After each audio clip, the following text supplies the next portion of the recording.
For some, work is just plain dangerous. In fact, when these guys are on the job, personal risk is the name of the game. But not everyone who works in a potentially hazardous situation needs to feel unsafe. For example, consider roofing.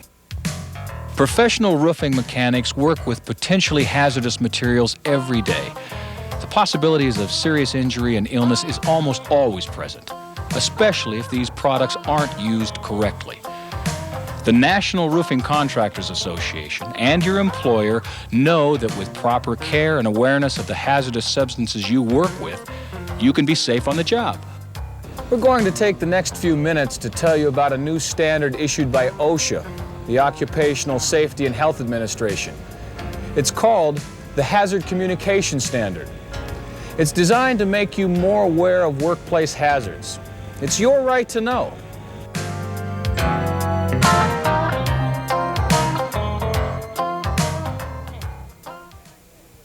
Roofing mechanics deal with hazardous materials every day. Of course, we're not talking about toxic waste or nuclear materials here, but the dangers are real, and it's important you understand them. There are products used in roofing that can be hazardous to your health. Products such as coal tar, plastic cement, LP gas, single-ply adhesives can be hazardous to your health if used improperly. OSHA created its hazard communication standard for every industry that deals with hazardous products. The purpose of the standard is simple: to make sure employees have a thorough understanding of the hazardous substances they work with and are trained in the necessary safety practices. There are 4 major areas of training and program development. First, an ability to identify potential hazards. Second, how to properly use hazardous materials.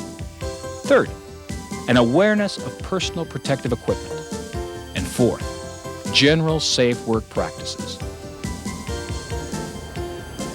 Your employer will, A, provide training in the safe handling and use of hazardous materials. B, develop a written hazard communication compliance program. C, list all hazardous materials used in the workplace. D, compile MSDSs, material safety data sheets, for all hazardous materials used. Clearly, the need to identify hazardous materials is important. After all, if you don't know about them, how can you protect yourself? The employer's list of hazardous substances is available to you upon request. So are the MSDSs your employer has obtained. It's all centered around this material safety data sheet. Not all will look like this, but each does the same thing. It supplies information about materials and the precautions to take when working with them. No matter what the appearance, each MSDS supplies information in 8 major areas, and we'll look at each of those in detail. Now, don't try to memorize all this. We're only expecting you to get a feel for the kind of information on the material safety data sheet. Section 1, product identification, is probably the most straightforward part of the MSDS. This area contains the product name, including its common name and chemical or trade names. In addition, the MSDS lists the address of the company, the name of the preparer, and the date prepared. Finally, a general phone number and emergency number are listed. The second section lists the hazardous ingredients. And if there's more than one hazardous chemical in a product, this is where you'll find it. As in the product identification section, there's a list of the chemical and common names of the hazardous components, as well as the percentage present. But this section is important for another reason. The hazardous ingredients section gives you the acceptable exposure limits. For example, the TLV, or threshold limit value, represents the amount of a material at which most people could be exposed daily without negative effects. Another similar figure is the PEL, or permissible exposure limit, as determined by OSHA. This exposure limit could be for an 8-hour workday or a shorter term.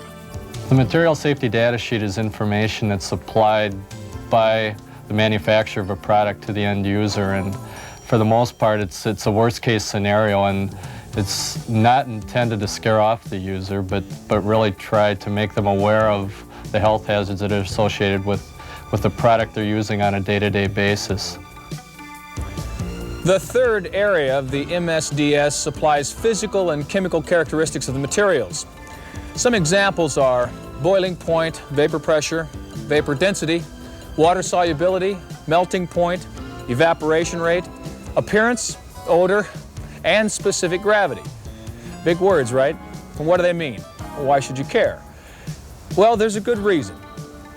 Many of the products used in roofing give off vapors that are heavier than air, such as LP gas, some of the solvents found in single-ply adhesives. These vapors are very flammable, and because they're heavier than air, they will seek out the lowest lying area. If you were to enter one of these low-lying areas on your construction site with any kind of open flame or a cigarette or create any spark, you could cause a tremendous explosion. The fourth area deals with fire and explosion hazards. Some of the information you'll find includes the flash point of a chemical, or temperature at which a flammable liquid gives off enough vapor to burn, and the flammable limits. You'll also see information about proper extinguishing tools, procedures, and any unusual fire or explosion hazards.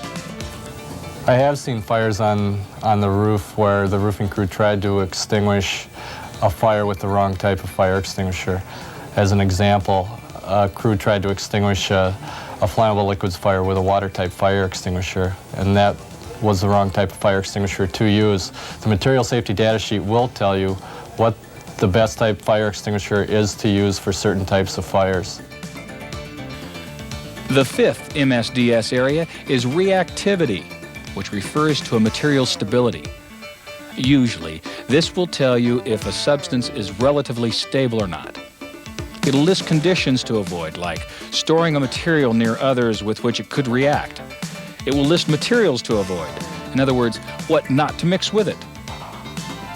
The sixth area of the MSDS relates to specific health hazards and is one of the most important sections. Why? Well, here's where you'll find out how a substance can enter your body and what it can do to you once it's inside. A substance can enter your body through breathing, by simple absorption through your skin, or by eating. And ingestion doesn't just mean that you accidentally swallow a solvent. A chemical can also settle in your food, drinks, or even cigarettes. Here's where you'll find information on a substance's acute or immediate effects and chronic or long-term effects. Can't stop scratching? Well, this is the section to look at. Irritated skin may be a symptom of overexposure. What if you need first aid or emergency information? You'll also want to read this part of the material safety data sheet. Today, people are more concerned about cancer than ever. Scientists are discovering that many common and previously unsuspected products can cause cancer.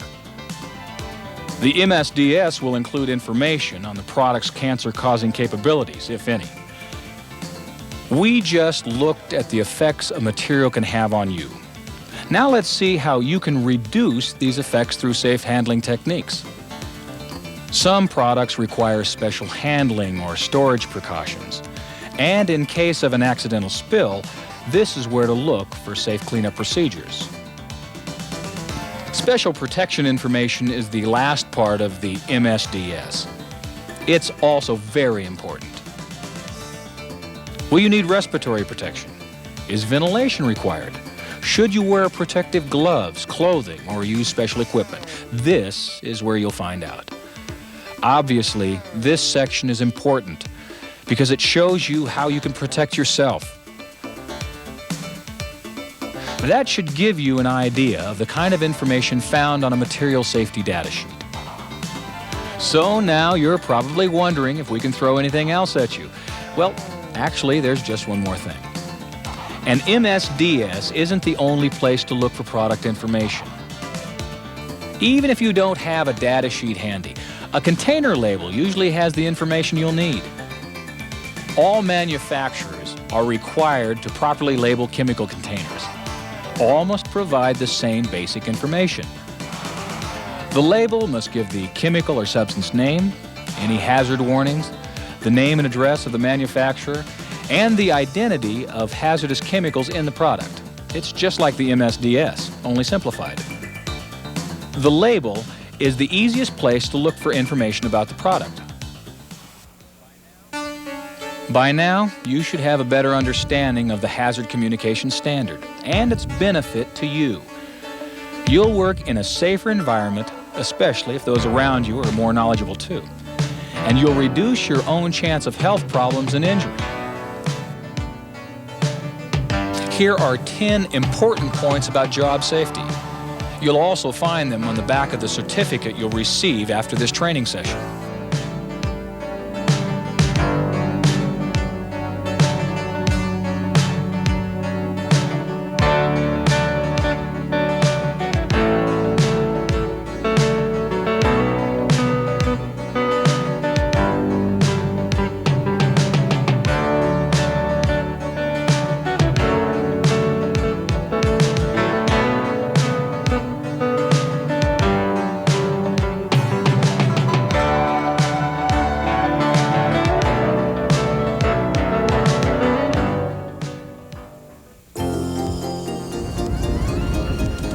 The OSHA Hazard Communication Standard is for you.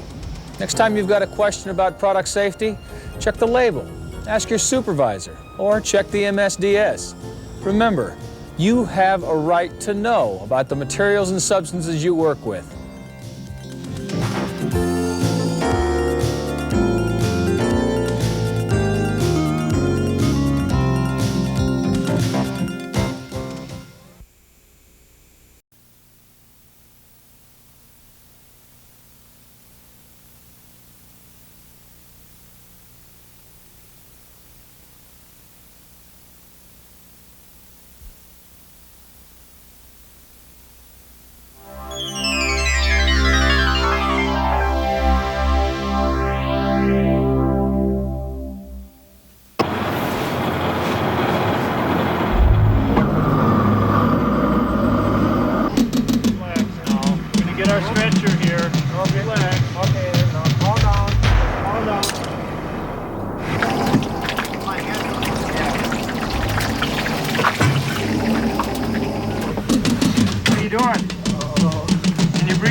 What's the difference between this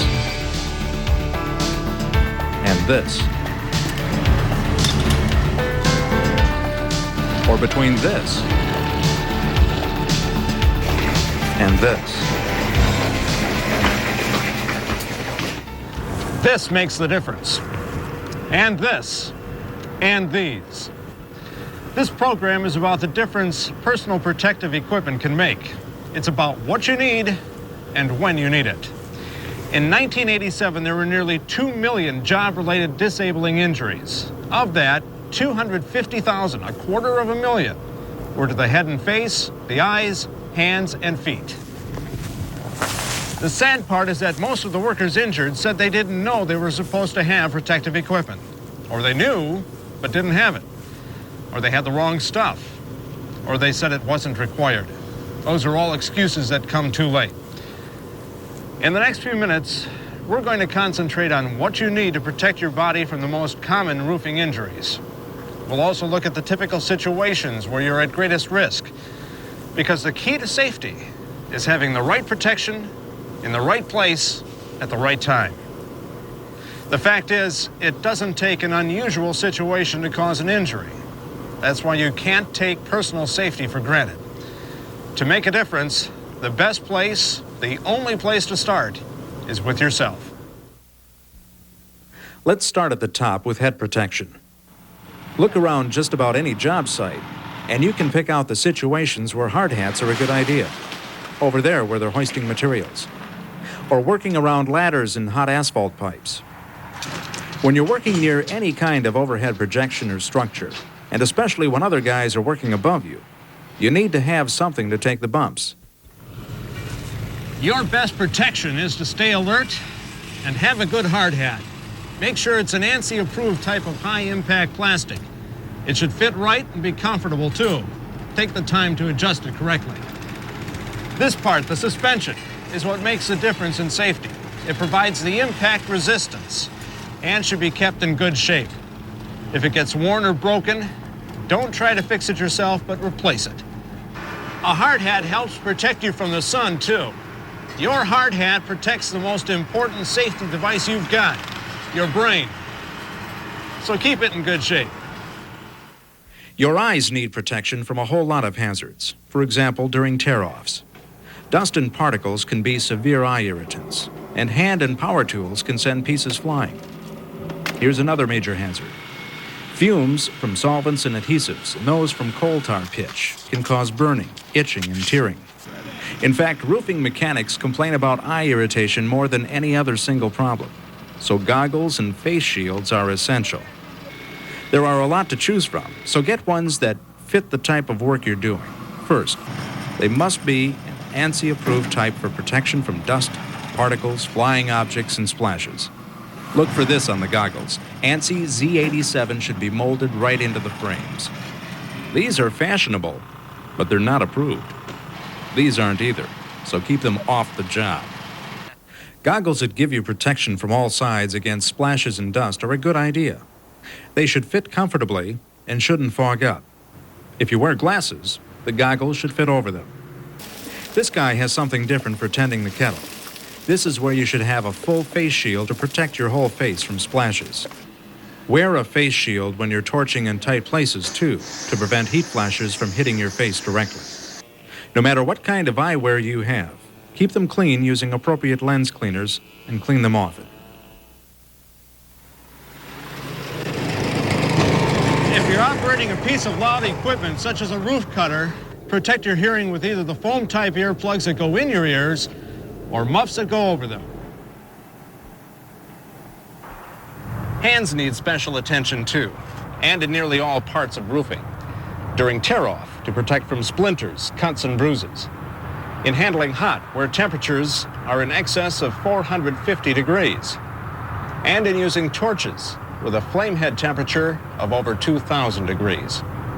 Solvents and adhesives have chemicals that can cause everything from a minor skin irritation to a major chemical burn. So choose a glove that fits both your hand and the job. Either hard chrome tanned leather or heavy hot mill cotton gloves with closed cuffs are best around the hot stuff. Sturdy fabric and leather gloves for general work and cleanup. Use solvent-proof neoprene or rubber gloves around chemicals and around torches. These guys wear heat-proof gloves and arm shields to protect themselves. Inspect your gloves often. If they've got excessive tar or asphalt on them or holes, they're downright dangerous. So don't wait until gloves are bad before you get new ones. Another thing, no rings. Leave your jewelry at home because rings or chains can get caught. Shirts and pants are personal protection, too. They protect you from dust, splashes, sun, bumps and scrapes, and coal tar pitch fumes. Let's check this guy out. He has a long-sleeved cotton shirt that's buttoned snugly over the top of his gloves. Pants are cuffless and fit tightly over the top of the boots to keep out dust and splashes. Loose clothes, like a shirt tail hanging out, can get caught, so keep things tucked in. He's got it right. How about you?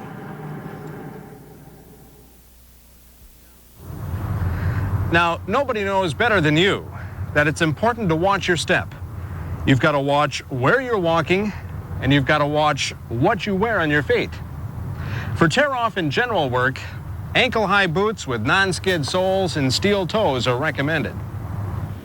On a single-ply job like this, you need to wear a shoe with soft soles, but you still need protection from things that could drop onto or roll over your feet, so these shoes have steel toes as well. Let's look at some other protective equipment for special types of work. OSHA regulations say that anytime you have hazardous airborne contaminants on a job site, you must have adequate ventilation or wear respiratory protection. OSHA requires your employer to select an appropriate respirator, make sure it fits properly, and train you in its operation.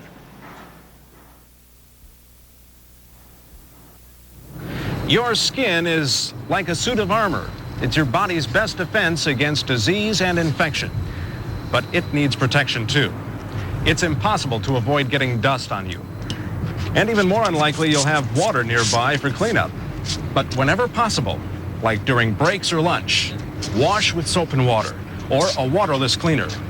Never use flammable solvents like gasoline, kerosene, or toluene on your skin. These can cause rashes or make the skin irritation even worse. And you run the risk of fire, too. You need protection from the heat as well. Wear a hat if you're not wearing your hard hat. Keep your skin covered with cotton clothing. Cotton breathes, and it will protect you from burns. Watch for the effects of heat stress. Drink plenty of fluids, and work at a steady pace. And don't overdo it in the sun. Let's go over equipment again. Hard hats and face shield, goggles, cotton clothing covering arms and legs, appropriate gloves, steel-toed boots or shoes, respirator. Something else can make the difference between this and this. It's your attitude. See, all this isn't to protect you from yourself. It's to protect you from what's happening around you that you can't control. Someone else may not be as smart or alert as you are. It's your own awareness that makes the difference in personal safety. So work hard, but be smart and be safe. That makes the difference.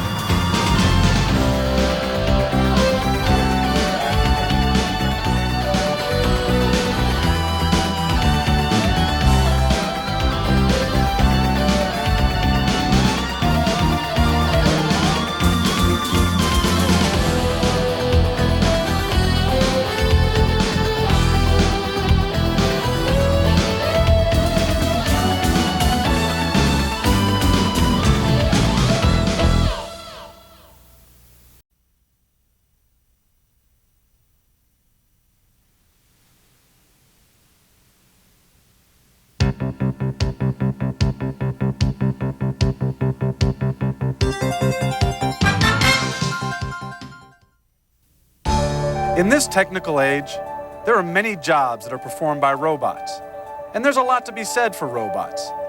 They can do the same task over and over thousands of times a day. They don't take lunch or bathroom breaks. They never get sick, and their mechanical parts are less subject to wear and tear than human muscle and tissue. But there are some jobs that will never be done by robots. Yours, for example. Roofing depends on unique individuals doing unique jobs. That's because there's a wide range of roofs requiring work with a wide range of motions. Lifting, crouching, carrying, bending, nailing, and shoveling. All of these motions have an effect on your body. We have the capability to adjust to the changing demands of the job. Our bodies are amazingly strong, flexible, and resilient. But unlike robots, we're not made of steel. We're made of muscle and tissue, flesh and bone, and that makes us susceptible to a wide range of workplace-related injuries. Some injuries, like burns or falls, are the result of a single event. But other injuries happen after months or even years of overuse. You hear stories about guys who threw out their backs playing basketball or doing yard work at home. In many cases, it wasn't the activity itself that caused the problem, but everything over the years that led up to that moment when the body just couldn't take it anymore. And those are the kinds of things we're going to talk about today. The kinds of problems that happen gradually over time, cumulative trauma disorders, or CTDs. You probably know them by the more common names as back problems, shoulder problems, wrist problems, and knee problems. These are the kinds of problems that eventually make themselves known through pain, discomfort, and in some cases, disability. So, how would I make the roofing business easier on my body? Easy. I'd let someone else who knows what they're doing do the job instead of me. I'm an occupational therapist. My expertise is not in roofing. It's in helping people find less demanding ways to do their work. I hope to share some of my expertise about the body, Combine it with your expertise about roofing and come up with some simple and practical ways to reduce your risk of experiencing a CTD.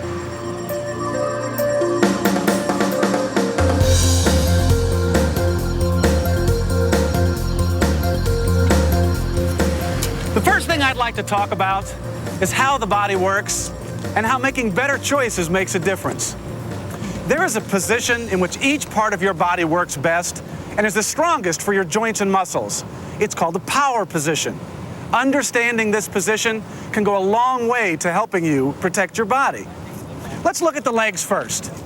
What's the strongest position for your legs? If I asked you to jump as high as you could, would you go down to a full squat and jump from down here? I don't think so. There's no power here. The leg muscles are stretched out and the joints are compressed. Would you jump with your legs completely straight? I don't think so, because there's not much power here either. You would move into a mid position, the power position, the strongest and most protected position for your legs. What's the power position for your wrist? It's not with the wrist bent forward or back. It's with the wrist in line with your forearm. Try to make a fist with your wrist bent. You'll find how working outside the power position can make it harder on your body and quite uncomfortable as well. So, what's the power position of your spine? It's curved. Your spine has 3 natural curves: a neck curve, a mid-back curve, and a low back curve. 3 things happen when you have your back in this position. The first one is the vertebrae, or the bones, are lined up where they can function more like a spring. That'll absorb some of the shock. Second thing is, in between each one of the bones is a disc. That's the true shock absorber for your back. When you have these 3 natural curves, each disc is in a position where it can absorb its share of the shock. The third thing is, when you maintain these natural curves, your abdominal muscles and back muscles are in their strongest, most protected position. When you bend over like this, you are stretching out your back muscles and putting yourself at risk. So, now for a little dose of reality. Is it possible to work all day long and maintain these 3 natural curves? I don't think so. And that's okay. Your back is designed to move forward, backward, and rotate. These are normal movements. But think of your spine as a shock absorber. If you went out and bought the greatest shock absorbers for your car or truck, would you then go out and start aiming for potholes? Of course not, because you know that even the best shock absorber would wear out with overuse. The same holds true for your back and the rest of your body. You need to avoid the potholes when you can, regardless of what you are doing. The closer you can keep your shoulders, arms, back, and knees to the power position, the less demanding the job will be. There are many risk factors or potholes that can increase your chances of experiencing a CTD. The risk factors that have the greatest impact on your body are force, position, and repetition. Force is the amount of muscle power needed to accomplish a job. Position refers to the angle of the parts of the body and the angle of the joints used during an activity. Repetition is how many times the same movement is repeated or the length of time a position is maintained. Let's look at how these risk factors interact. Force and position are very much related to each other. Watch a weightlifter with 200 pounds up on his shoulders. What happens if he bends over like this? He'll be eating the floor. The weight didn't change, but the change in position changed the force. Now, while this is an extreme example, the same principles apply no matter how heavy the object is. It's important that you learn to identify those positions that make your muscles generate more force. Repetition is the multiplier of the first 2 risk factors. I asked a guy once how he could reduce the repetitions in his job. He said, well, I could quit at noon. Obviously, that's not a practical solution. Repetition is a part of many jobs, and reducing its impact may require a little creativity. Other risk factors that play a role in the roofing industry are cold and vibration. A cold environment makes doing a job harder on the body. That's because muscles that are cold aren't as flexible as when they're warm. Excessive exposure to vibration can aggravate blood vessels and nerves, affecting circulation and sensation. Both situations can lead to an increased risk of experiencing a CTD. All right, so now that you know the importance of the power position for your body, and have identified some of the risk factors that can affect you, let's take a look at what you can do to prevent CTDs. CTDs are affected by two things: the environment and the choices you make in this environment. You might have heard the saying, fit the job to the person, not the person to the job. In some cases this works, like adapting a tool to fit your hand better or elevating a load to make it easier to lift. In the roofing industry, there are many situations where the job is tough and it may be hard to change. In these situations, it's important that you make choices that allow you to minimize the demands. Choices that allow you to work smarter, not harder. So, let's start with one of the job tasks with which you are most familiar: lifting. Lifting is a large part of your job, and the reality is there's no single right way to lift. That's because there are different people with different physical conditions lifting different objects in different environments. So what we're looking for are less demanding ways to lift. This means you have to look at how you lift in a new way. First, let's take a look at what I like to call invisible lifts. These are lifts you probably don't even recognize, and they're very much related to your posture. How much of your day is spent with some or all of your body weight out in front of your low back? Don't forget, holding your body out like this is a lift. For example, if you're fastening insulation and bend over like this, your back is lifting your upper body. Instead of bending over, try to take the lift out by using tools that allow you to work in a natural, upright position. Even light items can be demanding on your back. Look at how people reach for tools.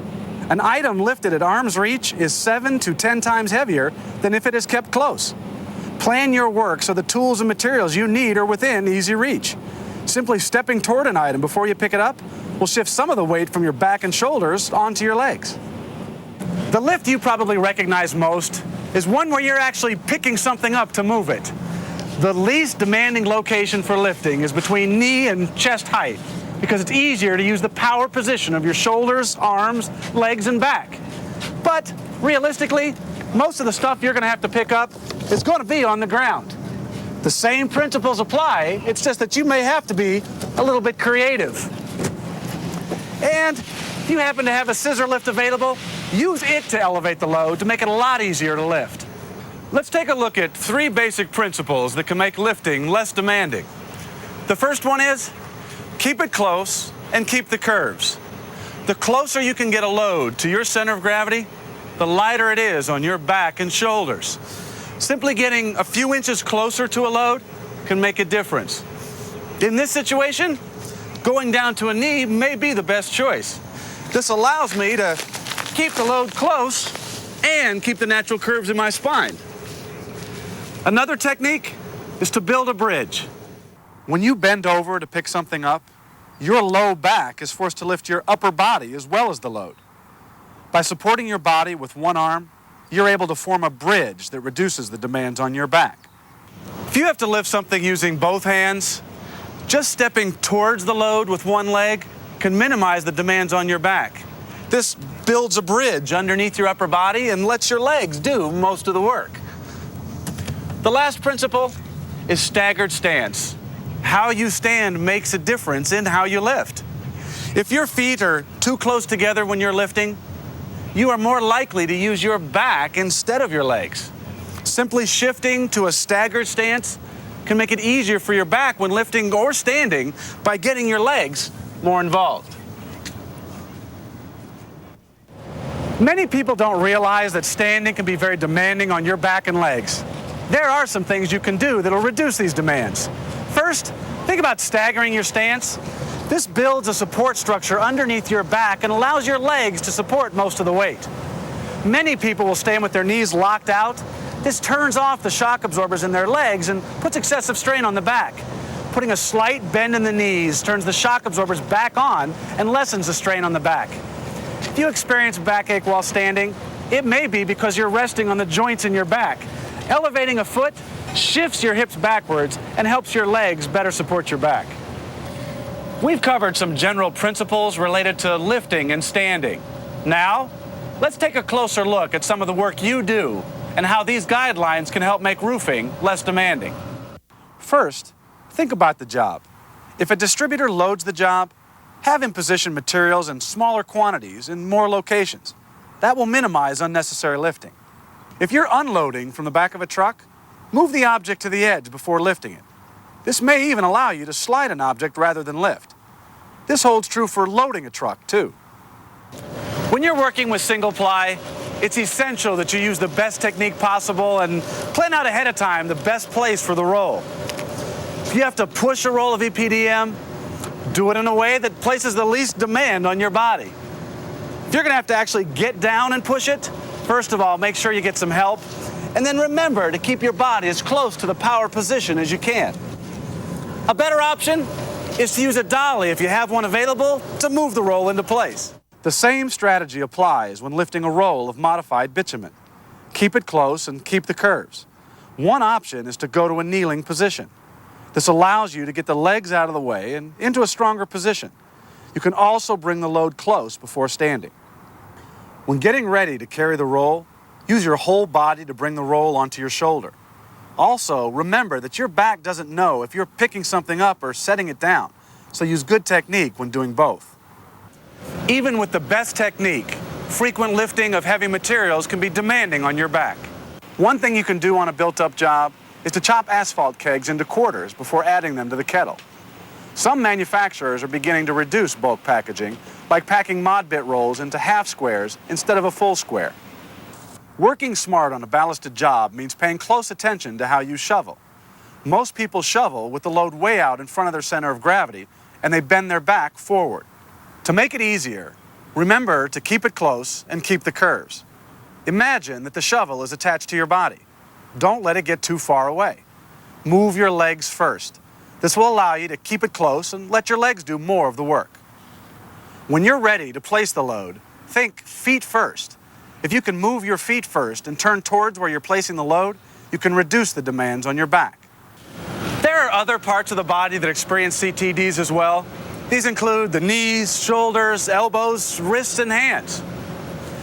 The same principles that help your back will help the rest of your body as well. Remember to use the power position when force and repetition are a concern. All right, now let's go look at some of the additional ways to help reduce stress on the other parts of your body. For the hands, wearing padded gloves and using shock-absorbing grip tape can minimize the effects of vibration. Be sure the gloves fit well and are an appropriate thickness. Thick or ill-fitting gloves can cause you to apply needless gripping force when holding a tool.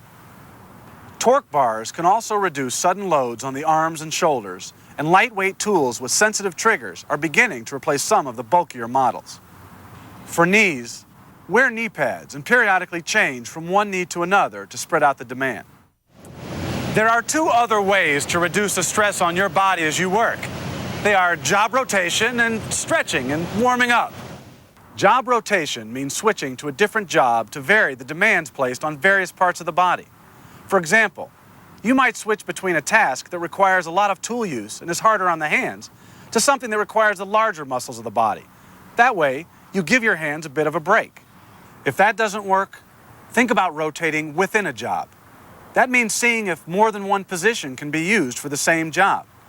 Gripping a tool differently or shifting from one knee to the other reduces the demands on the body. Stretching and warming up at the work site is rapidly becoming an acceptable way to minimize the demands on the job. Warming up is particularly important if you're working in a colder environment or if you haven't moved around for a while. Athletes warm up with light calisthenics to reduce their risk of injury. The blood warms the muscles, and the warmer the muscles are, the easier it is for them to move. Stretching helps your muscles continue to work all day long. Muscles use oxygen when they work, and as they fatigue, it gets harder and harder for them to get the oxygen they need. This can make your job tougher. In essence, stretching helps your muscles breathe. Periodic stretching and changing of postures also balances your body. What direction do we go as we age? Forward. Why? Because our bodies adapt to the positions we maintain. Stretching helps your body compensate for these demands. Watch a cat. They sleep in lousy posture, but they wake up frequently and stretch. It's natural for them. It's natural for us too, but we get so involved in what we're doing that we forget. Your body wants to stretch and change positions. It's just not a habit most of us have developed. If you're going to stretch and warm up, keep in mind a few basic guidelines. Feel no pain, don't bounce, and don't forget to breathe. Even if you stretch before work or in the evenings, you still need to stretch throughout the day. Your body works on a what have you done for me lately principle. And these stretches are a great way to give your body a well-deserved break throughout the day. If we were made from mechanical parts like robots, risk factors such as force, repetition, and position wouldn't be a problem. Robots don't experience pain and discomfort. That's a human trait. In the roofing industry, you are dealing with ever-changing environments and a variety of movements. If you can remember the points that we've talked about, the power position, keep it close, keep the curves, build a bridge, staggered stance, and compensating motions, you can make the choices that'll go a long way towards eliminating the risk of cumulative trauma disorder.